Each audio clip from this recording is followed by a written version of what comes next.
Hello बच्चों, हम कर रहे हैं क्लास 10th के मैथ्स के कुछ बोर्ड के इंपॉर्टेंट क्वेश्चंस। तो क्वेश्चन क्या है हमारा यहाँ पे, if alpha comma beta are zeros of quadratic polynomial 5x square plus 5x plus 1, then find the value of alpha square plus beta square. And second part है इसका, alpha raise power -1 plus beta raise power -1। तो हम पहले quadratic polynomial ले लेते हैं। क्या दे रखा है, px मान लेते हैं इसको, 5x square plus 5x plus 1। यहाँ से हम लेट कर लेते हैं अल्फा एंड बीटा बी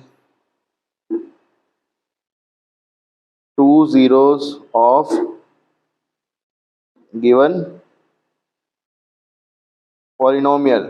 तो आपका पॉलिनोमियल क्या है यहाँ पे, ये लिख ही लिया हमने, 5x square plus 5x plus 1।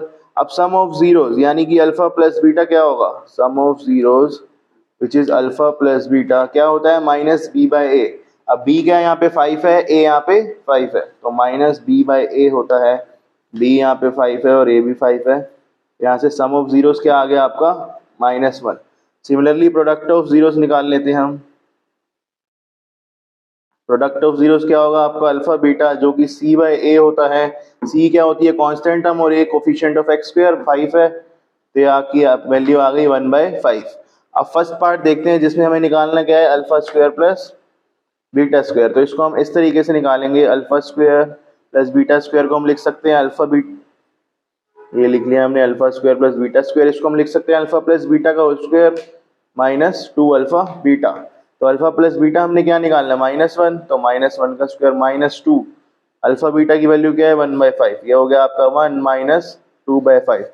LCM ले लिया हमने 5, तो 5 माइनस 2 3/5। तो यहाँ से अल्फा प्लस बीटा स्क्वायर की वैल्यू क्या आ गई, 3/5। तो ये हो गया था हमारा ए पार्ट, और यहाँ पे हम निकाल लेते हैं बी पार्ट जो कि क्या है, अल्फा की पावर -1 प्लस बीटा की पावर -1। इसको आप लिख सकते हो 1/अल्फा, इसको लिख सकते हैं 1/बीटा। एलसीएम लिया alpha beta, beta plus alpha, ये हो गया सम ऑफ जीरोस, ये हो गया आपका product of zeros. Sum of zeros की वैल्यू क्या है, -1, प्रोडक्ट ऑफ जीरोस था आपका 1/5, ये 5 ऊपर चला जाएगा तो आंसर आ गया -5। तो बी पार्ट का आंसर क्या है, -5, और ए पार्ट का क्या था, 3/5।